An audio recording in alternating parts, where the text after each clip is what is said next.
exactly what they need. It can even be hydrogen. Can even be hydrogen, because what it means is then once they leave, they just wear a spacesuit and they can go out and do their work. But when they come back from doing their work, they enter their biosphere, and it's like living on the home planet. Okay? This is what I'm talking about. This is what an Eden is. Okay? This is what Richard Hoagland's been talking about all those years with the dome structures. This is what he's talking about. This is what these things were for. Exactly. Okay? It's good stuff. God, it gives me the chills. Okay. The very first one was founded in North America, what is now North America. Okay? Along what is now known as the New Mexico-Arizona border. And it was founded by and established by the CCAR, which are a hydrogen-based life form. Okay? So they had to have something like this. Now, hydrogen is a gas, okay? It's not something we can use. We can't, our physiology simply will not allow us to breathe and live in an environment like that.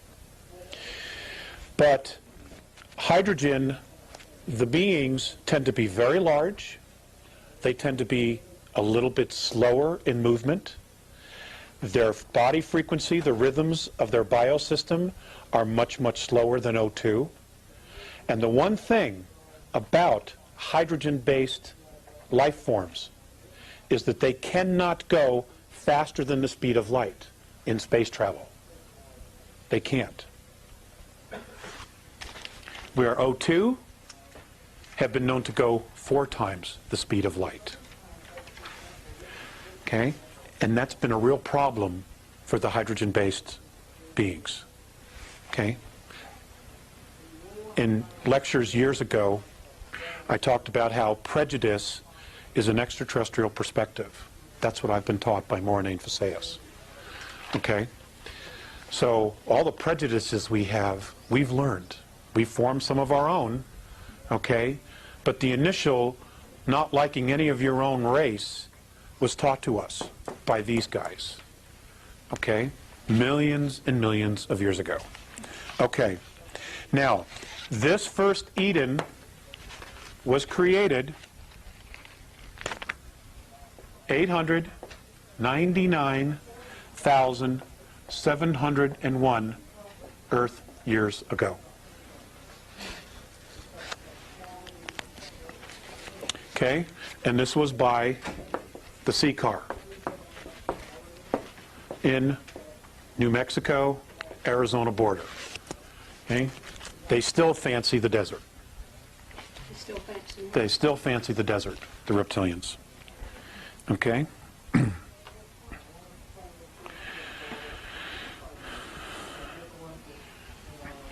This biosphere was first inhabited by caste. Now, the reptilian civilization is 3 castes, is a caste system. Okay, it's a monarchy, but it's also a caste system. And you will find that it is stunningly similar to those in England, okay, in Europe, where you have royalty. Okay, you have the officer class, which is your dukes, your earls, okay? And then you have your peasants who do all the dirty work, literally do all the work, okay? It's exactly like that. According to Morine, this first biosphere was built by the officer caste or officer class of reptilian beings, and they were the first to stay here. It was not actual royalty, okay?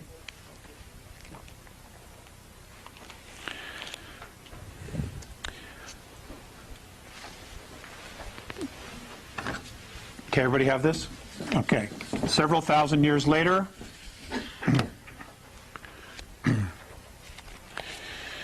Orion, well, actually a couple hundred years later, Orion established an Eden here from the Orion star system. God, I'm so bummed my wife is missing all this. Okay.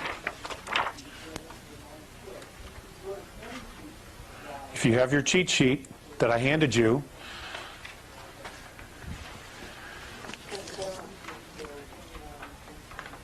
huh? Oh, yes, I'm sorry. Okay. Thank you, Mike. Okay. In Orion, they come from Rigel and Betelgeuse. Now, okay, that's these systems here.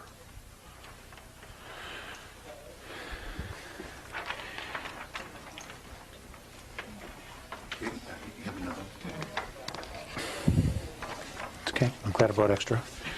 Now, Rigel, the star we call Rigel, the Orions, their name for this planet, for this star system, is Cyclopesis. In their tongue, it is called Cyclopesis. And whenever they go to a formal function of a galactic event, where there are other star races there, and we'll talk about, we will get to that, the proper way that they introduce themselves, and this is what the Andromedans do, and apparently it's tradition, and it was done, and everyone, whether they're enemies or not, have agreed to these specific introduction traditions so that there's no misunderstandings. Okay? So they've created traditions, and everybody does it, no matter what. This is what they do. You introduce yourself, you give them your full name, any rank or office, and the star system that you're from. So, Alex Collier, father, because I don't have a rank or an office, okay? Sol system, Terra 3. That's how I would properly introduce myself, so that whoever it is that I'm introducing myself to knows who I am and where I'm from. Now, if you're an extraterrestrial, you're all talking, most of them are telepathic. So therefore, they're giving the same information, but as they're giving the information, they're also flashing star maps because that's what's in their head, you know, and the other races immediately acknowledge that because they get all that, okay? Okay, Orion established their first Eden in what is now called, I'm going to write this down for you, Uramani, China. The date, 763,132 years ago.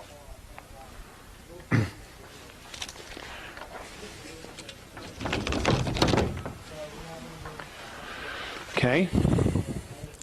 Shortly thereafter, Capella, also part of Ursa Major, Ursa Minor. The Capellans established their first full operational Eden 741,237,000 years ago. And theirs was established at the base of Mount Yogin in southern Chile.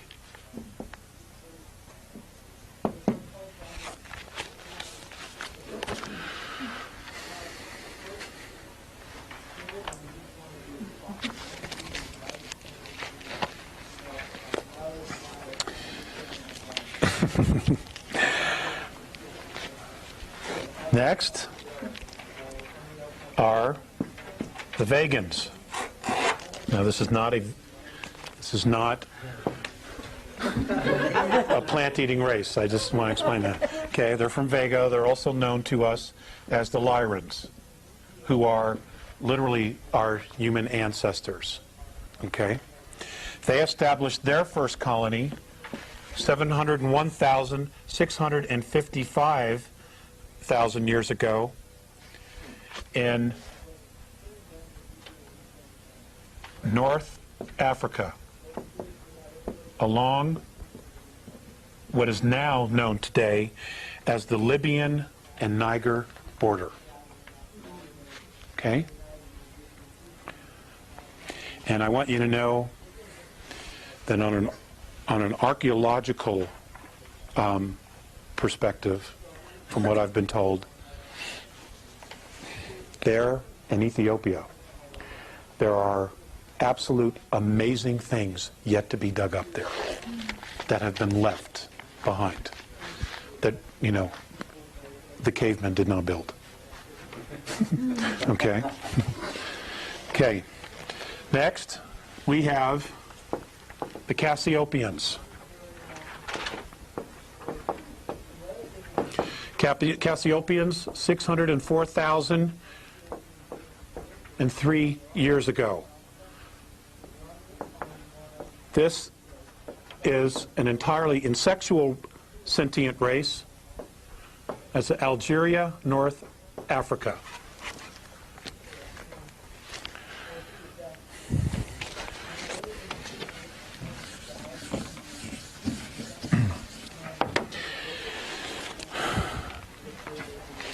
And I'm just going to do two more, and then I'll just read the rest. Can we thank them for talking? Yes, we can. Yes, we can. Okay, the next is Butes.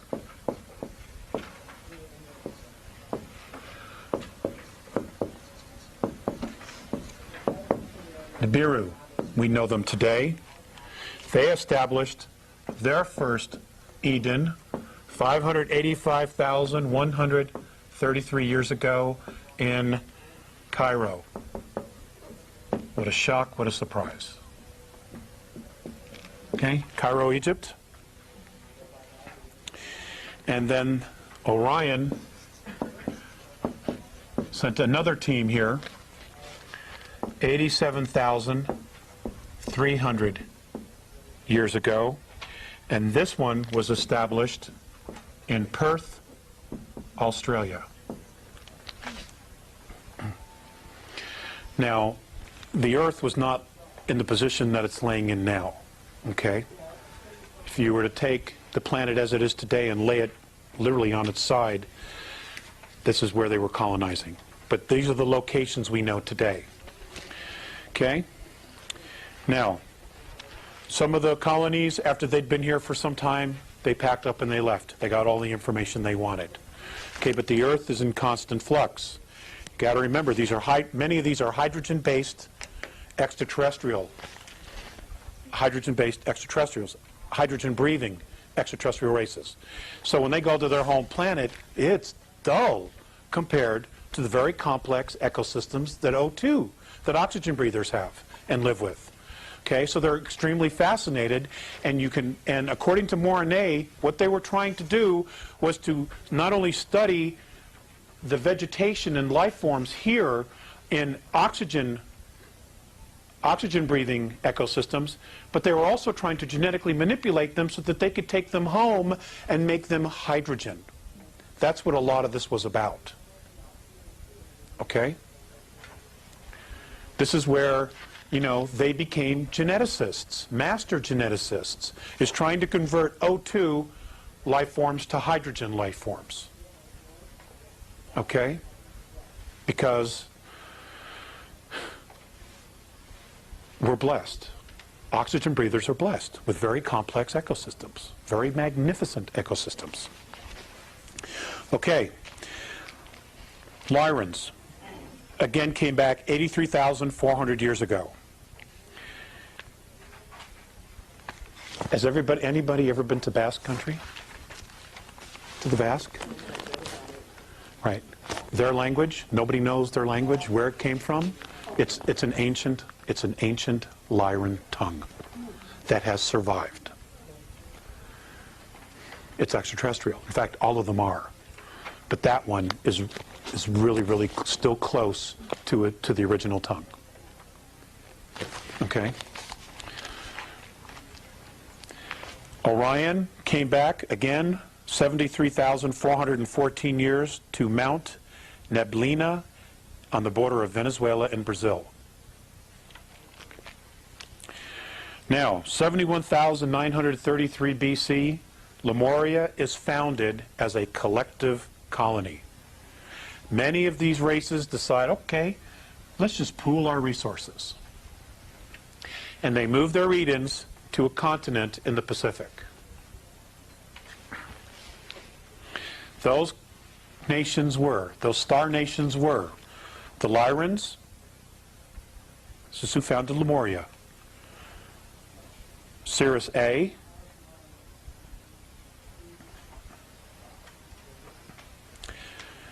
Pleiades, races from Taygeta and Meropa, specifically.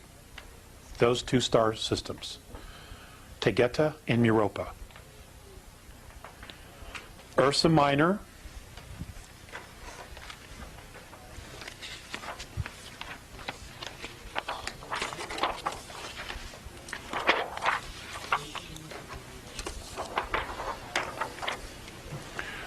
okay, this is the Lyran star system. You have your cheat sheet, okay?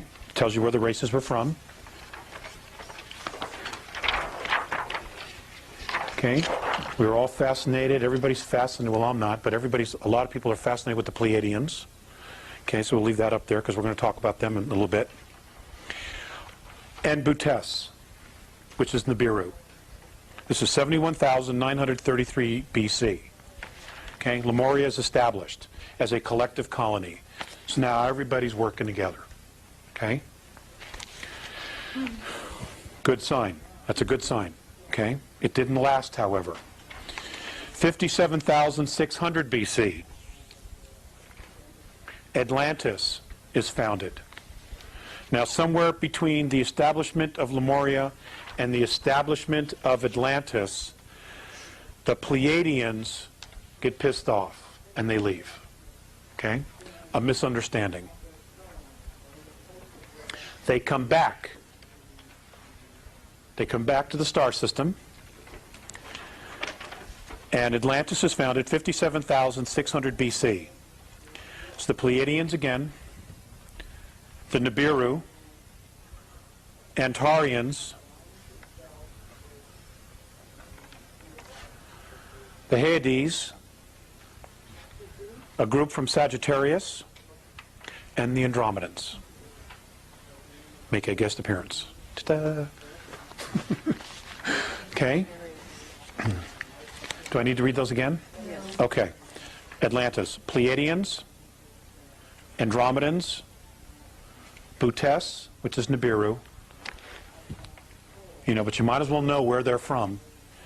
Aldebaran, Antarians, Antarians, the Hyades, which is right here, and Sagittarians. With the exception of Nibiru, all of these are O2s, okay, that established Atlantis. O2 breathers, with the exception of Nibiru. Some of them of the Nibiruan tribe are oxygen breathers, okay, because they come from Sirius, okay? But those that come from Butes are hydrogen. But they can still operate and function as long as they wear a helmet, okay?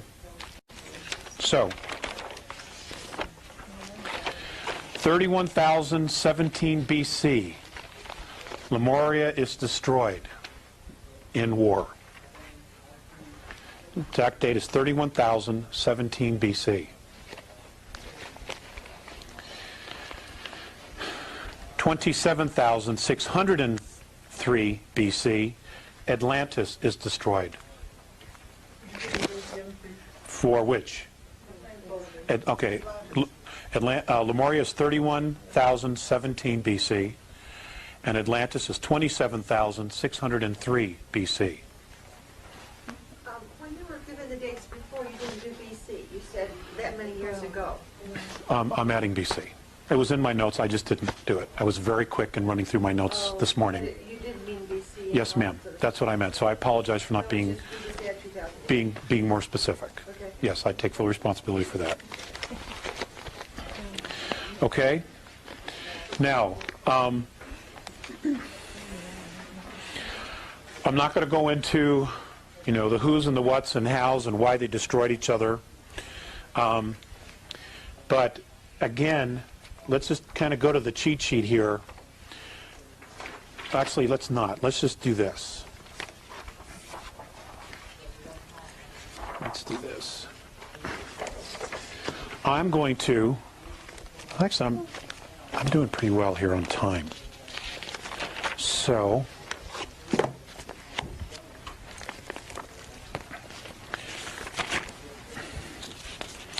let's talk about the races, okay?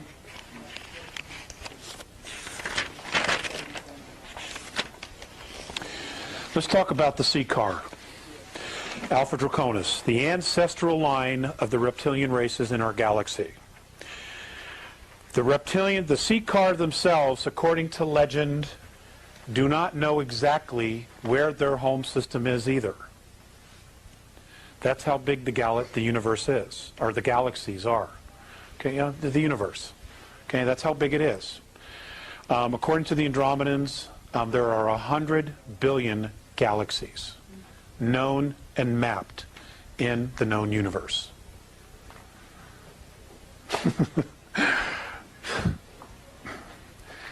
You know, now if we can get a 7-Eleven franchises and just have one of those in each galaxy, we'd have it made, you know.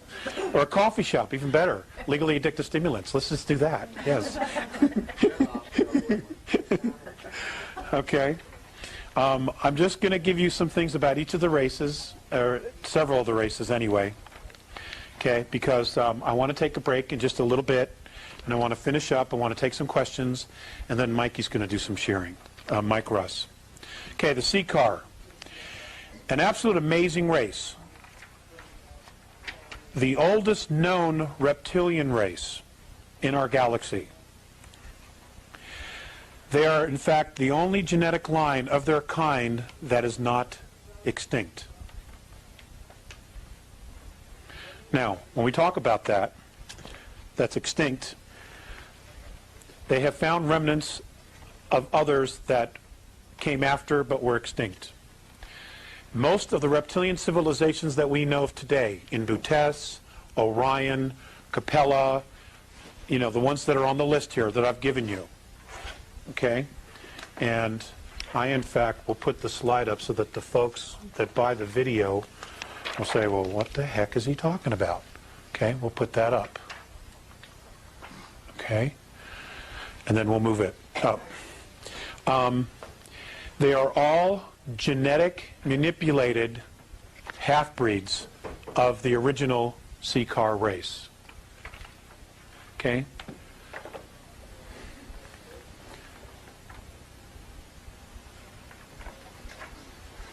Okay? So, just so that you understand that. They stand 18 to 25 feet tall and can weigh up to 2,500 pounds. They're like Tyrannosaurus rexes. You know, they're monsters. Up to 2,500 pounds. They have black, leathery brown scaled bellies. They have multiple abdomens. They have whiskers along their chin and jawline. They had a mating claw and multiple tongues. I'm going to give you some very specific information. A mating claw. What does that mean?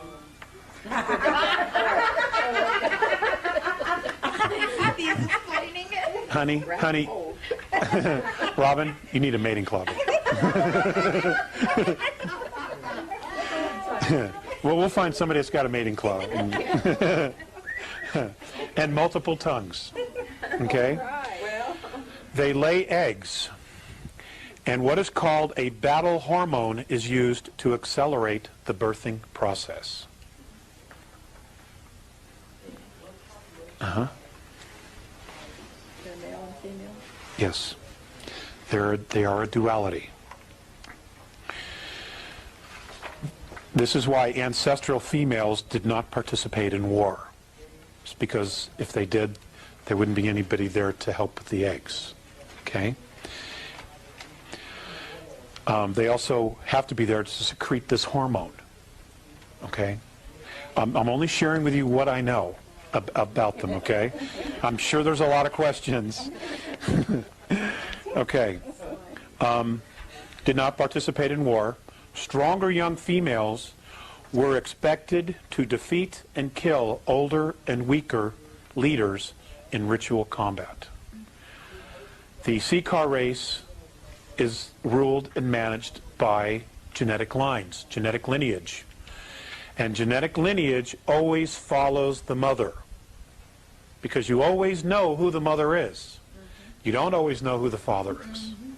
Okay? So, you know, in that particular line, the gals have all the say.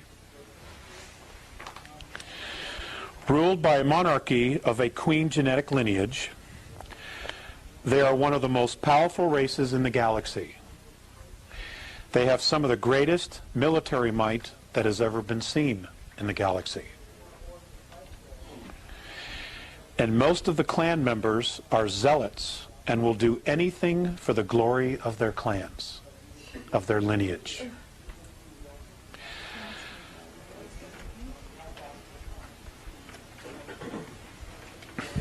They have been the chief enemy of all human races in this galaxy in past conflicts.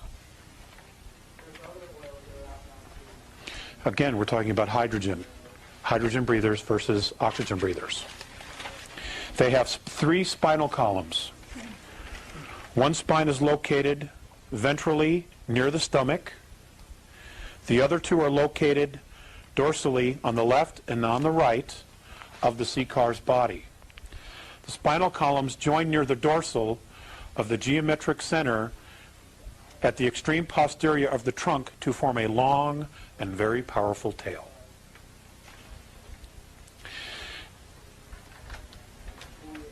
Inside of the hands or claws of the sea car are jelly-like sacs that excrete various hormones and substances when the sea car is aroused, either for sex or for battle. The primary purpose of these enzymes is to initiate encrusting of sperm.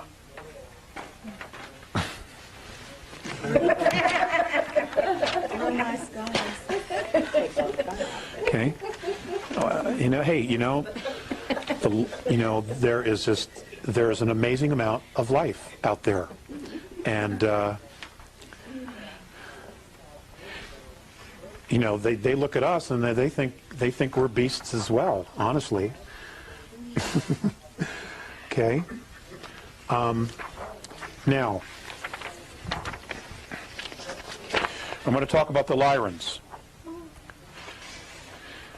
Now, when I'm talking about the Lyrans, and then I'm going to talk about the human race as a whole, about some other things here. I've got some pretty good notes. I'm also talking about us, okay, and our ancestors, and all the ancestors of the ancient Lyran line, genetic line.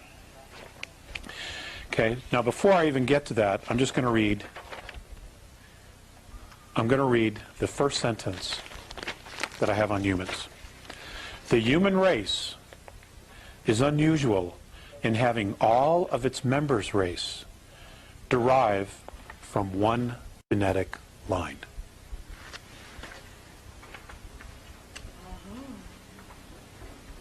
Okay? That's an amazing thing. That is an amazing thing.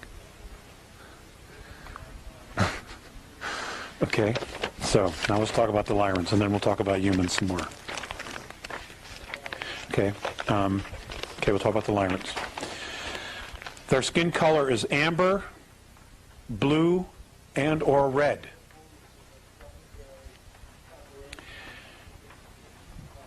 The color of the stars in their planetary systems is what caused their skin tint to change. Okay, depending upon the frequency and the UV ultraviolet scale of their stars. Okay?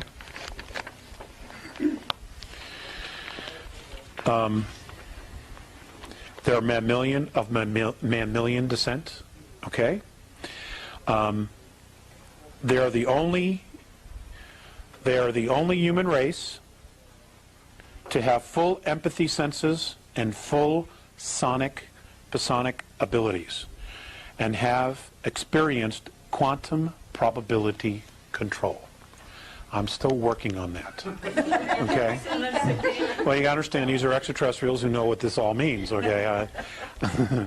Okay, I'll read it again. They were the only human beings to have full empathy sense, full psionic abilities, Psionic, and have experienced quantum probability control.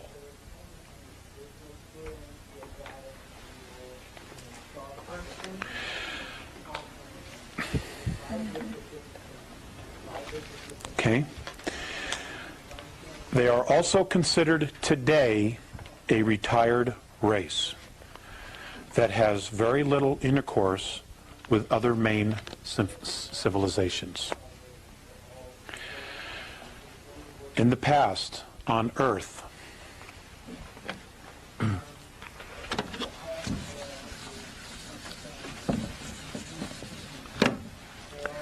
they were known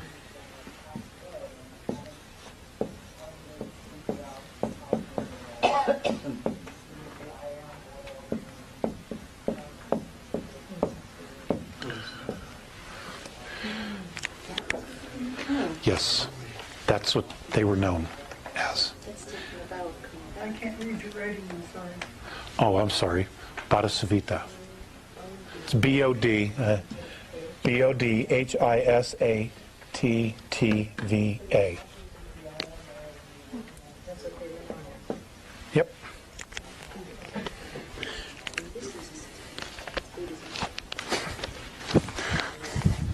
Ta-da! The lights go off. That's great. You know, that's great. Okay.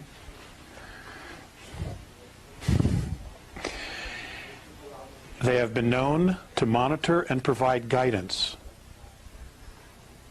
for some planetary systems.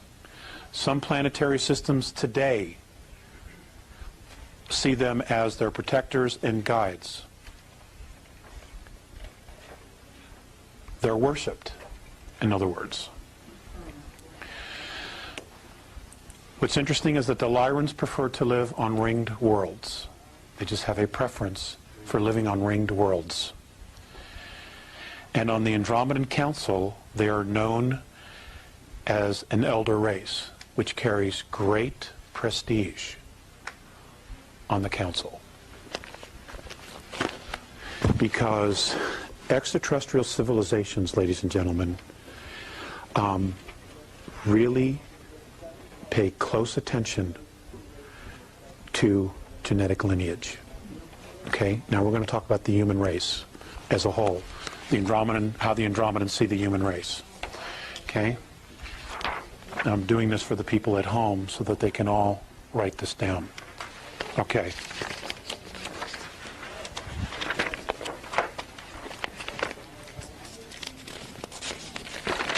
Some of this will be a little bit familiar because I've touched on it, but we're going to talk about it again.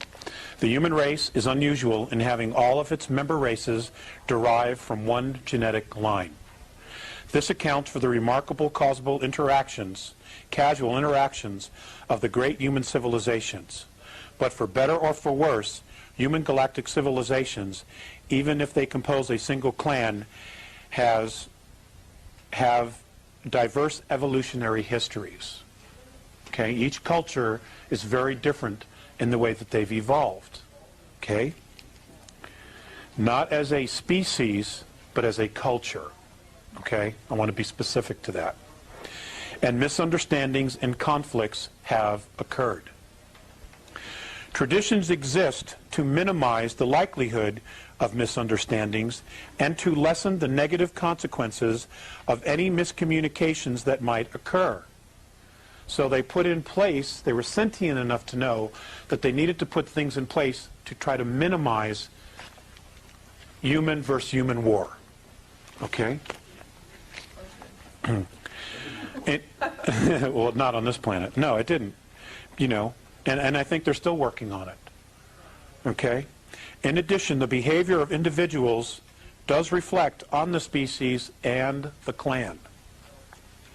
Okay, now this is an Andromedan race, an Andromedan human race, sharing this with us, okay? That individuals, the actions of individuals of those races does reflect on the entire clan. Okay? None are faulted for polite or proper behavior. Informality is always at risk of being misconstrued or miscommunicated. The traditions of human interaction were developed by the ancestors over the ages. When an elder race insists that a new civilization observe traditions, okay, an example, the Andromedans come down, they introduce themselves, they say, okay, boys, it's time to go to the show. Okay? It's time to go to the show. What happens is, in the show being the Andromedan Council, we are being asked to be invited to the Andromedan Council. What they will do is they will teach us the tradition, the proper way of introducing yourself, of acting before all these other civilizations.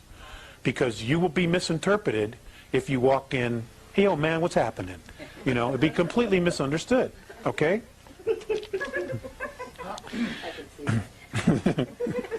Yo, blood, what's up?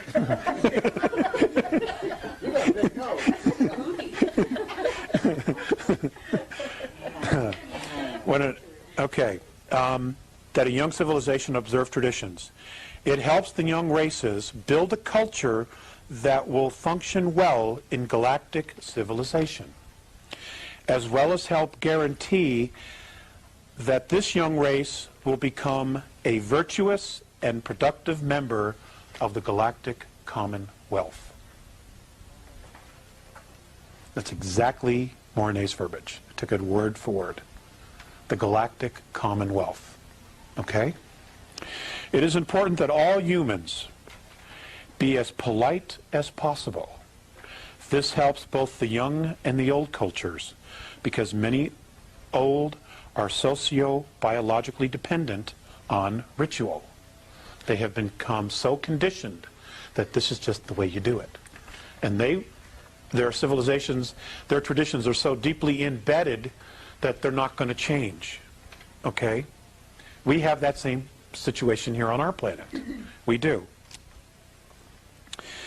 And can be psychologically disturbed by informal and rude behavior. That's what he says. If the occasion calls for it, apologize, and then speak only when spoken to. Never touch a fellow elder race person unless you are specifically asked to. Now, that leads me to something that I was taught, which I did when I was brought on board, and I met other races. And this is what the Andromedans do when they meet another race, okay? And I was taught to teach this to everyone here, which I've done, so I'm going to do it again. When you have a contact and you're standing before an extraterrestrial or extraterrestrials, you stand, you know, yourself square, you bow, never taking your eyes off of them, and you say, it is the manner and custom when entering my space that permission be asked. You say it very clearly, because what you are doing is you are declaring your sovereignty and you are declaring your space. All right? Because we are not that well thought of. So it's important to do something like this. You know, you got 10 seconds to make a good first impression. It is the manner and custom when entering my space that permission be asked. Is that done verbally or? Yes, well, we would have to. We would have to do it verbally. They would probably respond telepathically. And if we didn't say that? There's always the possibility that your space will be violated. I mean, they would violate then probably. Well, the Greys would. The Dows would, absolutely. Uh-huh. Mm-hmm. But nobody knows to do that, you know. And besides, they wouldn't approach you that way. They always steal you out of bed, you know, because they're little friggin' cowards. No, I don't have any charge on that. Okay. Physically disturbed and spoken to. Most human galactic races have 3 languages. And these difference markers are formal, informal, and differential. Now, the differential apparently is what's used in a lot of politics, galactic politics, that particular language. The formal is when you are addressing your own race, like State of the Union. It's also when you are talking to elders. If I'm a young person, I'm a young Terran, and I'm addressing an elder of my race, I'm to use the formal. Okay? The informal is informal. Yo, blood, what's happening? Okay? Okay.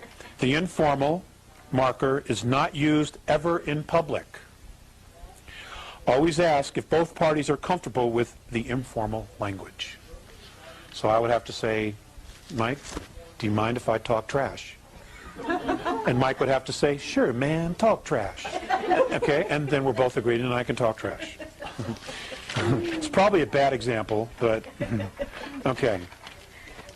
The informal marker is always used, the formal marker is always used in public because you always want to regard your partner in conversation as worthy of respect.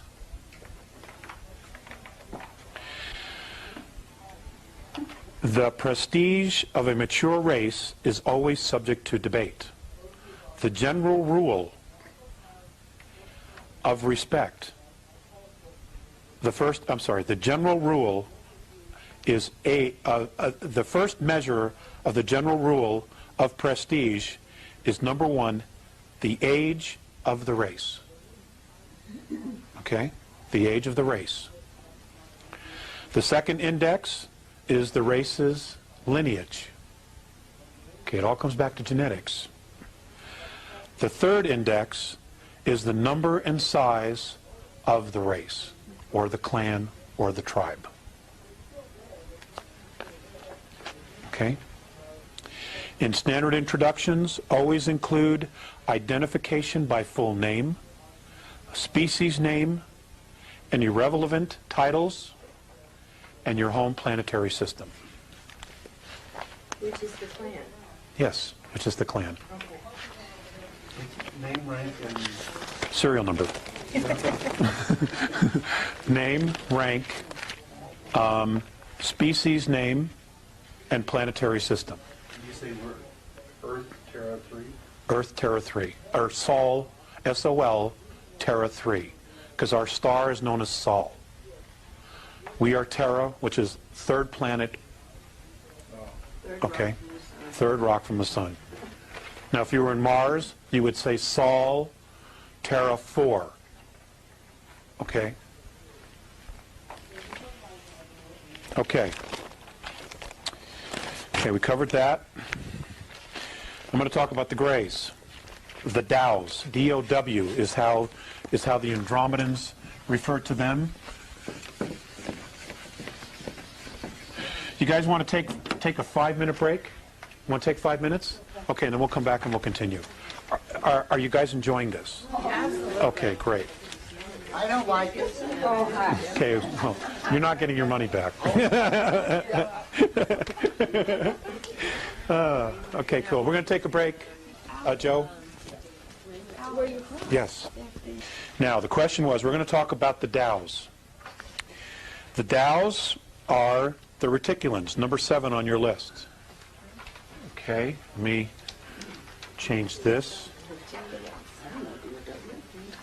D-O-W-S, exactly right. Like Dow Chemical Company, that's exactly right. Okay.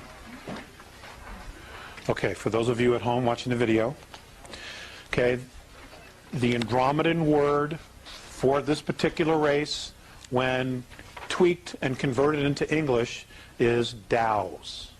Okay, they're known as the Dows. Militant race, known to be very hostile to humans. Humans have never been able to successfully negotiate with the Dows. Okay?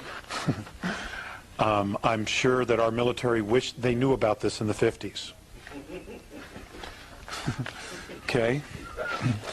Because, you know, they made agreements, they signed treaties, and the Dows have never kept one of them, but they're so technologically advanced that we're having a hell of a time getting rid of them. Okay? When you say human, you don't mean just on this earth. No, humans. If it was if Mornay meant specifically Earth, he would have said Terrans. Okay? But apparently everybody's had a lot of problem with them. Okay? They are known in the inner circles as a pain in the ass. Okay? That's informal. That's informal, yes. I'm sorry I didn't ask for permission to be informal. Consider his family. I do, actually. I love the small settings. Most avoid them at all costs. They have little empathy, if any at all, for human races, and believe that unworthy species will one day be exterminated. They have participated in all wars of enforcement. I want you to hold that thought, and I want you to write that down. Wars of enforcement. Okay? Because we're going to come to that. We're going to come back to that. But they're hydrogen, Yes, they are. The original ones are. Okay? They are, in fact, hydrogen. He was probably wearing some kind of an apparatus. The original, the tall, spindly ones. The little ones, you know, the ones that do most of the dirty work, they're, of course, just organic clones. Okay? And they've been, you know, genetically bred to, you know, do the dirty work in O2 atmospheres, biospheres. Okay. They have participated in all the wars of enforcement declared by the reptilian alliances. Now, humans have also had wars of enforcement. Okay? And have been attributed with 3 accidental extinctions in the last 10,000 years. The Dows. Yes, have been implicated, or these 3 accidental extinctions have been attributed to them. Okay? I didn't say humans, extinction of humans. I didn't say that. Okay? Let me read it again. They have been, the Greys, they have participated in all wars of enforcement declared by the reptilian alliances and have been attributed with 3 accidental extinctions in the last 10,000 years. Didn't say who. Okay, so I'm not going to say, yeah, it was humans, because I don't know that. The fact that they exterminated a race is enough for me. Okay? They are under investigation for excessive genetic manipulations of at least 2 races. Your Earth race being one of them.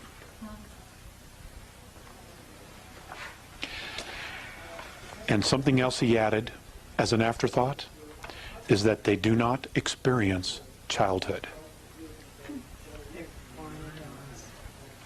It's probably why they're all tweaked.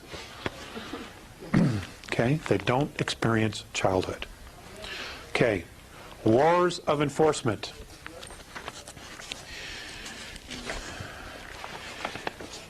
In the human race, a war of enforcement is where someone, whether it's a human race or a reptilian race or a hydrogen breather or an oxygen breather or a methane breather or an ammonia breather, if they cross the line and do something so severe, they will literally go to war to enforce a punishment, to enforce something, a restriction. They will do that. What is going to be happening here in our solar system in the next couple of years is being classified as a war of enforcement. Okay? It's not a police action. They're coming in to kick butt because they've crossed the line. And we're not the only star system. You know, there are 21 other star systems that are having the exact same problem that we're having. This is where you talk about them getting kicked out. Yes, that they want all regressive presences off our system, off our planet and the moon. They want them completely out of here. End of story. They want them out of here. Now, if it's true that the moons of Mars, Phobos and Deimos, are no longer in orbit around Mars, and that they are in fact in orbit around Earth, then something really major is about to happen. Well, couldn't they see them? Apparently people do. Apparently people do. People are taking photographs. They are. People are seeing it. I myself have not. You know. But I live too close to Denver, and there's just a lot of city lights. But there are people back east who say they're seeing them, or people in Europe who are seeing them. You know, who said they've seen it. The solar eclipse in Turkey several years ago. European reporters, cameramen, who were taking pictures, got pictures of these two objects, and when they were blown up, they look exactly like Phobos and Deimos, following the moon. Both inhabited? No. Well, yes, they are. Yes, they are. Well, there's both spacecraft. They're both spacecraft. It's a spacecraft. It's an old hollowed-out planetoid, converted with an ecosphere on the inside and propulsion on the outside. Right, it's a spacecraft. It's an older model. You know, you can find it on any good used spacecraft car lot. I want one. You know, And the Dows are controlling. and the Dows. Now, according to Mornay, and this was many years ago, before their alleged re-entry into our atmosphere or gravitational field, Mornay had said that the last time that Phobos, specifically, he didn't mention Deimos, had entered the Earth's atmosphere or gravitational field was when the Great Plague began. Was the plague intended to be a genetic manipulation? The what? Was the plague? It was. It was. There are all kinds of paintings and records of spacecraft flying through space. What's his name? The Gods of Eden, William Bramley. He's got it in his book, right? We talked about that earlier, Robin and I. Where, you know, they talk about starships, spacecraft, something flying through space, dropping spores. Okay? Weeding out. So weeding out. And this is the Dow spacecraft? Yes, the Dows. Okay. I want to cover a couple of the things before I get to some of the other races. Dolphins and whales. Okay, I'm going to lighten this up a little bit. Dolphins and whales in our galaxy are honored as sentient animals. They are brilliant philosophers and poets. Philosophers and what? Poets. Oh, really? Okay? And we think they're just big, dumb fish. Well, we know dolphins aren't. We're not sure about whales. Okay? But apparently they're absolutely amazing, amazing mammals. And have the admiration of many of the old races for their beautiful songs and storytelling. They have legendary stories of the whale dream, which is the cetacean race memory. So they tell stories about their lineage, okay, which they call whale dream. If the humans of Earth make extinct these species, they will have no standing in the galaxy. Star Trek. Star Trek. Then this is the only place. And you know, some of these guys, some of these writers, they're clued in. I don't know where they're getting this stuff, but they're totally dialed. Okay, and the same for dolphins. You know, we don't know their language, and it's an extremely sophisticated language. It's more sophisticated than the English language. You know, And it's apparently it's a trinary language, which is why we don't understand it, because we are so one-dimensional in our language. You know? Is this the only place they are then? No. Whales and dolphins originated in Cygnus Alpha. Okay? I got one of those.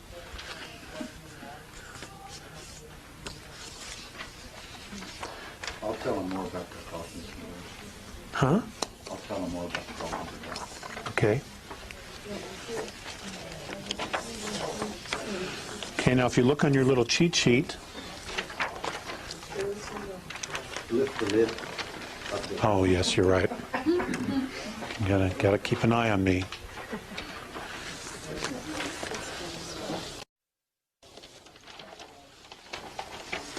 Okay, smaller star systems which orbit around the central suns of Deneb, Sidar, Guinea, and Alberia are where they come from.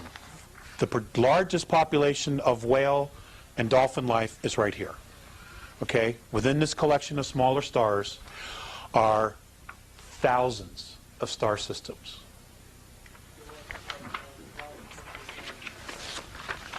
Why were they brought here? For song. Oh, okay. They wanted to migrate. They wanted to explore the worlds. They wanted to add to the whale dream. Okay?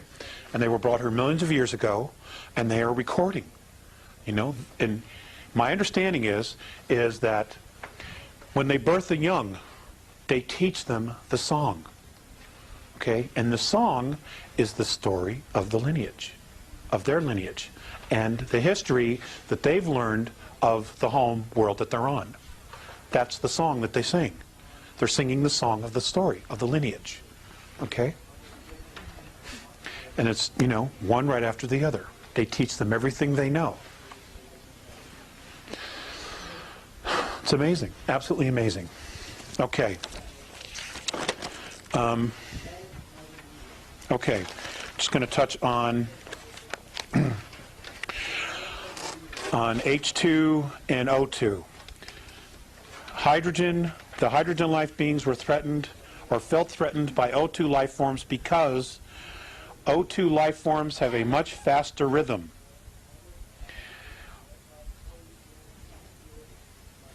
Hydrogen can only travel at near space light speeds. They cannot go beyond that. Okay? O2s can go much faster, as fast as 4 times the speed of light. H2s are much smaller and slower and more numerous because of a higher frequency of suitable biospheres. Okay? We talked about that earlier. These are just some notes, random notes. There is trade between the two, between hydrogen and oxygen breathers, but very disastrous wars have been fought between these two civilizations in the past. The Andromedan Council, now I want to preface this again, okay? The Andromedan Council is held in the star system of the constellation of Andromeda. And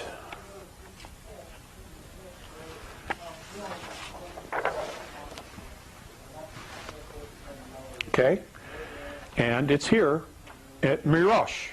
Okay, this right here. This is where the Andromedan Council is held. This is also where the star systems of Zenitae, all in here, Zenitae exist. This is where the Andromedan people live. Okay?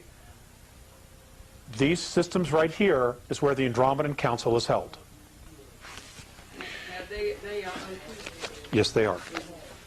The Andromedan Council was created to study migration and to try to limit contact between hydrogen and O2 races, and hence to stop conflict between the two great orders of organic life. Communication between the two species at times remains quite difficult. Okay, that's how it got started.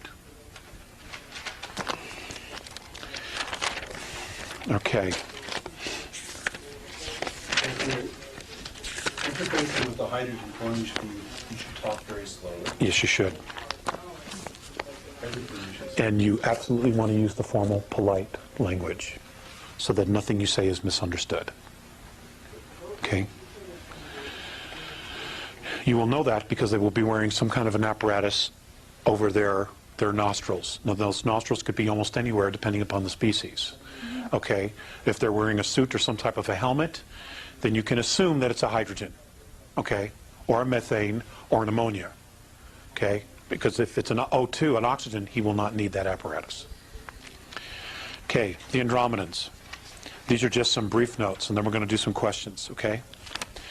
They are tough, honorable, courageous fighters. They build massive ships to environmentally resemble worlds. Comfortable, solid, and durable craft. These are my own words. They are model galactic citizens. They are responsible to a fault. If they tell you they're going to do something, they will do it, even at great cost to themselves. Okay? They are very active in galactic politics and enjoy considerable influence in galactic institutions. Now, institutions have been set up, okay, especially with O2 civilizations. Those civilizations are the Institution of Civilized Warfare, okay, Upliftment. You people would know that as Ascension, okay. Their word is upliftment. They don't use the word ascension, okay, and we'll talk about that in a minute. Migration, which is colonization, and traditions, okay. They are very patient, thoughtful, and above all, careful. They have been responsible for the official stoppage of hostilities in many wars and assisted in the withdrawal of all forces that were in those conflicts. Okay, upliftment. A lot of people here on Earth in the New Age circles talk about ascension. But, you know, nobody really knows what the ascension is. Okay, they know that, well, what we do know is that there are higher densities and that all of us are striving to reach a higher frequency in the hopes that we will move into a more evolved society, become more evolved ourselves, and become more expanded consciousnesses. Because sometimes third density is just too damn hard. I acknowledge all that, okay? All of that is correct. Those things do happen.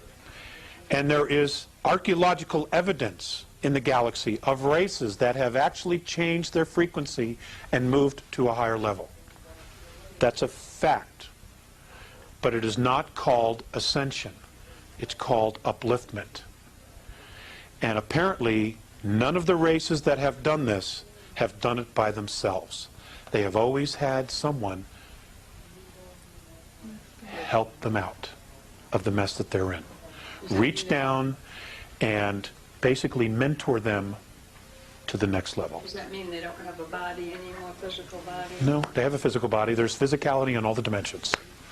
Okay? There is. You know, you just don't move up to fourth density and fifth density and now you're just this little cloud blowing with the breeze and, you know, it's not like that at all. Okay, it's as solid as this, it's just completely different. Okay, the physicality is different. The physicality is much bigger. It's on a much grander scale. Okay, the color spectrum, okay, or the color spectrum where we live on now is 72 different frequencies of color. Fifth density, it's 123. Okay? And I've talked about this before. There are colors and things that I've seen that I can't explain. There's just no way, because there's nothing here to compare it to. Okay? Okay, I want to do 15 minutes of questions, and then I'm going to turn it over to Mr. Russ. Robin. Okay, I wanted to ask about the Dogons, you know, and that whole Syrian thing that when the Dogons tribe in Africa said they'd been visited by the Syrians and Right, from Cirrus B, and they had Indigenous maps beings and- before we even knew that Cirrus B came about. Well, did they have a fish tail? I'm not aware of that. I'm not aware of that at all. I have an actual fish tail. No. Do we Demi. know, you mentioned upliftment. Do we know who or if we are being helped with upliftment? I think that that's a possibility. I think that that is an absolute, real, definite possibility. Because Visayas said to me once, before he crossed over, that our specific Terran race was one of the most promising human species that they had seen in a very long time. Okay? Despite all the other crap, we were one of the most promising. However, and I'm giving you my own opinion now, based on what I know. I don't know this as fact. But if the Andromedan Council does what they're planning to do next year and try to remove all regressive presences, extraterrestrial presences, off the planet and the moon, if they do in fact do that, Mornay has said that they are planning to just sit up in space, we will all see them, and watch us for anywhere from 2 to 4 years in our time. And what they want to do is they want to see how we are going to react with each other when we're not being manipulated. Will we in fact come together? Okay? Now the point that I made this morning was there was a period of 300 years where there was absolutely no extraterrestrial intervention. And what happened? We dusted off the monarchies of Europe and we created the United States of America. The United States of America, ladies and gentlemen, was never supposed to happen. It was an accident. It was never supposed to happen. Okay? The royal families of Europe, who were connected to the extraterrestrial lineages, were never supposed to lose control. Never. And once America opened up Pandora's box, a lot of people followed. You know, because we had all been sick of the tyranny, you know, and we still are. Go ahead. Well, to follow up kind of on that, anything you might be willing to say about shape-shifting, royalty, draconians, that sort of thing? I had this conversation earlier as well with a member of our audience. Shapeshifters. Does technology exist where someone can create a holograph around themselves? Yes, the technology does exist. Is that technology presently being used on Earth? The answer to that is no. Okay, now, can a regressive entity take over a human body? The answer to that is absolutely yes. And the process is actually very simple. They abduct someone, they bring him to death very slowly, and the moment his last breath, his essence, leaves the body, they replace it with another. Several moments later, that person, that body will rise off the table. It'll be the same physical body, but inside it has a completely different agenda, because now it's a different soul. That technology does exist. Would you call that awakening? Yes, I would. Would they have the memory of the original body? Yes, they do. But my understanding is that there's anywhere from 3 to 7 months where there is a transition period. And generally when it happens to a major figure, they will be out of the limelight or be very rarely seen. Okay, when that happens, because they're still adjusting. Now let's talk about that some more. The word is, well, or what some people have said is, well, I saw them turn into a reptilian. I actually saw the reptilian. Now, that's probably very true. Now, that doesn't mean that they're actually a reptilian and they're just, using technology to look like a human being. It's a human body. But you got to remember something. Reptilians are not used to the extremes of emotions. They don't have emotions like we do. Okay, in fact, many of the human races out there don't have the extreme of emotions that we do. So what happens is that if there's a situation where the body gets excited, because it's a human body, that's what it does. It's this huge antenna. When it gets excited, the reptilian soul inside doesn't know how to act. Okay? So he probably either gets frightened or he gets alarmed. And when he does that, because they're extremely powerful souls, okay, you see a projection of themselves. You see the projection of themselves in their auric field. You will see it, okay, because they're not used to the emotions. They don't know how to handle it. And that's part of the transition period. That's what I've been told. Well, can an original reptilian have sex with a human being? Yeah, but no offspring will come of it. If there's offspring, it's because there was a genetic manipulation. Why would they do it then? Just I actually don't know that it actually has been done, but it can. They do have a phallic. It's a mating claw. I'm sure that comes into play. well, I mean, I've run into that with some people. Some Could be. Maybe they just want to, maybe they're trying to experience, maybe they've been watching humans do it. They see the heightened emotion and passion and the rush that we get at that moment, and maybe they're trying to experience it themselves. well, they say they are attracted to, orgies and Well, because of the emotion, right? Different races on Earth. Why? Are they different combinations of this 22 or what? Yes, they are. Yes, they are. Do you know what ones are what? I know some of them. I know some of them. But I'm not prepared to talk about that tonight. But we will do it really, really soon. I promise within probably 4 weeks it'll be up on the website. Okay? So that, I'm extremely motivated to create a scorecard. Okay? So that everybody knows who everybody is. Especially if this thing is coming down. We need to know. Or at least the information needs to be available. Those who want to know will find it. Alex, you don't have to answer this if you don't want to, but are the Caucasians all from one strain, or are we a mixture? We're a mixture as well. We all are. We're all a Heinz 57 with a moderate to good temperament when we're left alone and not provoked.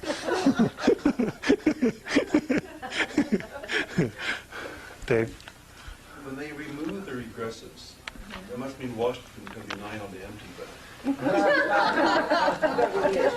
Is there some suggestion? I hope you don't have a problem with that. is there some suggestion how we can take the planet back? It's going to be handed to us. But what we do with it after that will be entirely our responsibility. We will be handed back the planet. I know for a fact that discussions of a download of all of humanity has and is being talked about, where everybody is given exactly the same data of who we are, where we're from, who these beings were, and how we've been manipulated. They're going to basically say, okay, here's the truth. And I don't know how many people are going to be able to handle it. If that happens, they've talked about it. I know that there will be some contact of some sort after the extraction occurs. Then they're going to withdraw, and they're going to watch us. Now, if we will be totally self-responsible for this, depending upon what it is that we do with each other and with our own ecosphere, biosphere. If we're not responsible, they're not going to help us. That was the galactic debate, wasn't Yes, it's exactly the galactic debate. And that's the compromise they came to. You paid attention. I like that, David. I like that. That's exactly right. They don't honor themselves. They don't honor each other. They don't honor their home. What is their value? It's exactly what was presented. And the defense was, we've never known ourselves. That's right. They've been manipulated from the get-go. What if it's a few people that take the responsibility, but not the majority? Well, that's why I'm kind of hoping that they're going to do the download, because everybody will know, and all of us will be starting on page 1. You know, everybody. It would be a huge help. Did you say this would happen next year? The date that they gave me was August 12th, 2003. Now, the reason they've given me that date and that specific day, and I didn't know about this till a couple of years ago, why that date, was, remember the Philadelphia experiment? Mm-hmm. When they sent the Eldridge through time and they ripped a hole in time? Well, they created a portal that was never supposed to be there. Some of the regressive races that are here and that have been in other places in the galaxy were sucked in through that time hole, and they're literally out of their own time. And the idea is to round them up and literally say, okay, we are either going to take care of you here and now, or you're going to be allowed to go back through that hole. Because it opens on that day. So that's 60 years, is it 60 years? Is that what that is? Mm-hmm. I believe it's 60-something years. Was it on August the 12th? Oh, yeah, August the 12th. So it's Uh-huh. 102 days. Yep. What will we experience? So when that hole opens, they're going to have the opportunity to go back to their time, to where they belong. Okay? And the hope is that they'll do it, and the thought is that they actually will do it. Once that hole closes, there are apparently galactic races that have been recruited from outside our galaxy who know how to fix it. And they're already here, apparently. And as soon as that hole closes, they're going to seal it forever so that it never happens again. It doesn't open again. Because it didn't cause problems just for us. It caused problems for everybody. Everybody. Because it created a bridge between two different times. So what will we experience on that? That's a great question. That's a really, really great question. And Marilyn, I have absolutely no idea. I have absolutely no idea. All I can tell you is that unless I hear otherwise, I will be taking that day off of work. If it's been postponed, I'll go to work. If I haven't heard any change in the schedule, I will be not going to work that day. It's a sick day. Apparently. Now, is there any correlation between this event and the approaching of Planet X? That's a great question, too. Planet X. 2 years ago, and I'm on the record as putting this on the website, the Andromedan, the Nibiruan, a portion of the Nibiruan family, the Enki line, approached the Andromedan Council and asked for permission to enter our solar system to retrieve mining equipment, okay, and other materials that they had left behind when they left here. There was a considerable amount of debate. The Andromedan civilization itself was staunchly against it because the Nibiruans are not known for keeping their word. Okay? However, the Andromedan Council itself ruled, okay, we will allow them in. And they are in fact coming. Now, what is coming is not a planet. It is in fact an intelligently guided planetary-sized craft. Okay? It can maneuver, it can change direction, it can come and go anywhere it wants. All right? It is not in an orbit, like we've been taught. Okay? It is not. So if it's a That- spaceship, It is a spaceship. Can't hurt It's just a very big one. it's not gonna, Well, it can hurt us, you know, if it comes too close to us. Its field will in fact cause a lot of problems here. Is it But as at the big same as- time, what? Is it as big as they say, 4 times as big as? Oh yeah, sure. Oh yeah. There are motherships The Andromedans have told me of races that have mothercraft from the Andromedan galaxy that are twice the size of Jupiter, that house over 1 billion beings on it. That's amazing. I can't imagine being stuck with the same people. Well, let me just finish with the Nibiru thing, okay? So they're coming. What's going to happen? I have no idea. I can honestly tell you this, though. The Andromedans expect them to not keep their word, to just do, to just pick up their mining materials, okay? Much of that mining materials are in the rings of Saturn, for the record, okay? And Mikey, I know, will address that issue because he's got some information he wants to share from his own sources, okay? So another question? A couple more questions, and then we're going to stop. The regressives? It's entirely up to you, Mike. It's your gig. You said the removal of all regressives. Regressives. And hybrids, etc.? Yes, ma'am. Yes, ma'am. Now, let's talk. That's a great, you made me think of something that I hadn't put in there. Okay, now exactly what is a regressive? How do they know who is a regressive extraterrestrial or hybrid?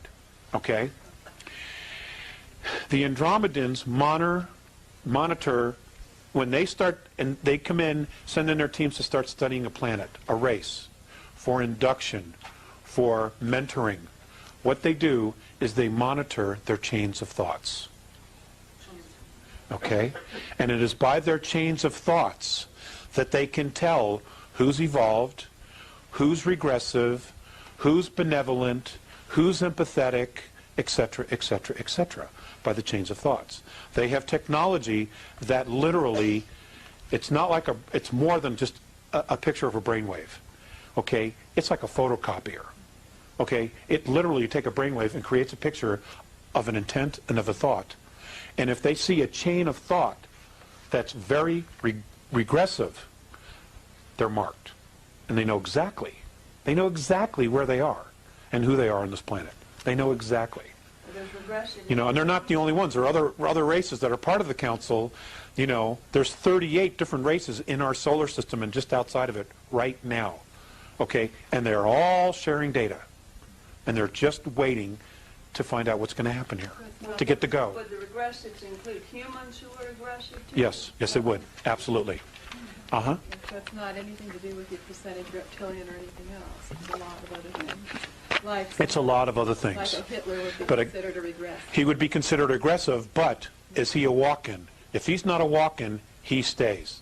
We'll have to deal with him. If he's a walk-in, he's out of here. Okay, because he's not the soul. He is not the birth soul. Okay? Okay, are we all clear on that? What's that? Many of them are walk-ins. You know? Many of them are walk-ins. Yeah.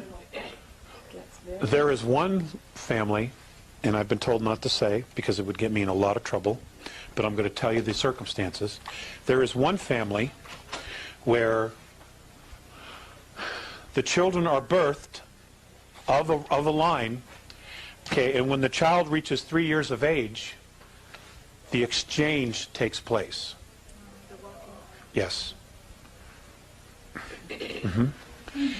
Now, this same family, okay, is basically used as a carrier. They're not the actual genetic lineage, but they have been propped up to be the genetic lineage. Wouldn't start with a B, would it? Do you follow what I'm saying? Okay. So they're not actual lineage, but they've been assumed to be? They've been propped up to be the actual lineage because that's the lineage that this particular race has chosen to walk into. Been used for breeding purposes. Breeding purposes. Thank you. I just didn't want to come right out and say that. It gives me the creeps. Some of the Illuminati will be removed, some will not be removed. The walk-ins will be removed. The actual alien genetics beings will be removed. If they are in fact true Terrans and they're just sons of bitches, we're stuck with them. Okay? Because that's our race. The fact that they have a mental psychosis is not is not a problem that the extraterrestrials, that the Andromeda Council wants to deal with. You know, we need to deal with that. We need to take responsibility for our own race, okay? And again, it goes back to the traditions, okay? The actions of an individual are a reflection on the clan and the species, okay? And that's what they live by. You know, and there's going to be a big curve, learning curve for us. Big. If this all goes down the way it might go down. I honestly don't know. You know? Yes, Sandy. Have they already Okay, Michael, got couple minutes. people marked? I mean, some way that they've got them, are they already studying the regressives from the ones that are going to stay? Is there going to be some sort of a mark on people? Yes, it And has. it's already taking place? Yes. It hasn't already taken place. But they know exactly who Okay. is leaving, and they know exactly where they are. But there isn't a mark that somehow... Like what kind of a mark? They don't need a mark or anything like that. They got the brain waves. Yeah, okay. They've got their chains of thoughts. Okay? What they do is they plug it in. They have their own type of satellite machinery. Okay? And they plug in this brain wave frequency. And their computers, which are incredible, monitor every move they make. And they're recording every thought and every action that they make. And they will answer for it. They will absolutely answer for it. Alex, would you think that... 2 more questions and then I'm going to retire. Would you think that those that are in this room and other rooms similar that you're talking to, that the reason for it is being that we will be there to possibly help with the transition? Because I would we'll think know so. about it ahead of time? I would think so. Absolutely would think so. Got to learn the transition first. Right. This is what Right. he's telling What do you us, what mean we by need to learn how to transition? stay. I don't know what she means by transition. The removal You mean of the to help the removal. people that are staying? No, when we find out about, when we're given all of the downloaded information as to who we... People are not going to know how to process it. I mean, like you're you know, like your devout Jewish people, your devout Christians, they're going to have a really hard time transitioning with this information. Okay? Because all of their belief systems are going to implode, you know, big time, you know, and they're going to need to process this, you know, and it's going to be one hell of a interesting experience for all of us. So you mean the control of religion will be exposed to Yeah. Oh, it'll be gone. It'll be gone in a heartbeat. 9 out of 10 people listening to you would think you ought to go to the loony bin. I've been told that. I've been told that. Therefore, it will be You know, but very- fortunately my wife and my children don't think so, and that's really all that matters. That's why it'd be You know? difficult, because we're Sure, telling us- sure. Well, you know, they're going to see extraterrestrials. They're going to see very large spacecraft. They're going to see hundreds and hundreds of miles, maybe thousands of miles worth of motherships in the sky. You know, and I mean, are they going to look at me and say, "I don't really see that"? You know what I'm saying? You know, and then who's in denial here? Okay, that's why, and I think that there is a move to really educate people, and I think that there are elements within world government that are benevolent, that are really trying to solve a very difficult problem, that are trying to help, and I think that's why the Disclosure Project has been allowed to get off the ground. Because for those of us who have been studying this information, that's the smoking gun, you know, and you know, that whole thing is, it's about the speakers. It's about the guys telling their stories. It's not about Stephen Greer. All right? And I want to make that crystal clear. I think Stephen's done everybody a great service, but it's not about him. It's about the guys on the tape that are putting it on the line. It's my bride.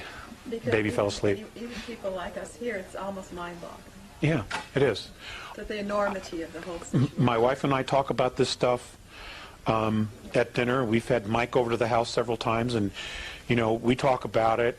And the frustration for us is, well, you know, how do we get this information out there? You know, it's hard. It's hard, and all I can do is offer it. You know, I can't make a living at this. That's for sure. You know, one more question, and then Mike. Dara? Because we're here, we believe, and that we've taken the initiative, would it be possible that the Andromedans may want to also include us as like spokespeople for the lay people, that they would assist in contacting us, or are they going to take a stance and not face at all? No. I've been talking to them for 15 years about adding more people to the list. No, that All of us here in the room would be open to that. Right. my understanding is that many people in the next several years are going to be contacted. But depending upon the lineage, the extraterrestrial lineage that is dominant in your physicality, it will be that clan or that star system race that will contact you. That's how it's done. It's all about the lineage. Out there, and it is here. It really is. Okay? Ladies and gentlemen, this has been such a pleasure for me, to get a lot of this off my chest and my head, and maybe the hair will grow back now. I just want to say thank you. You're in for a real treat as well, because Mr. Mike Russ has a lot of information. He's extremely enthusiastic. And have your Kleenex and tomatoes ready.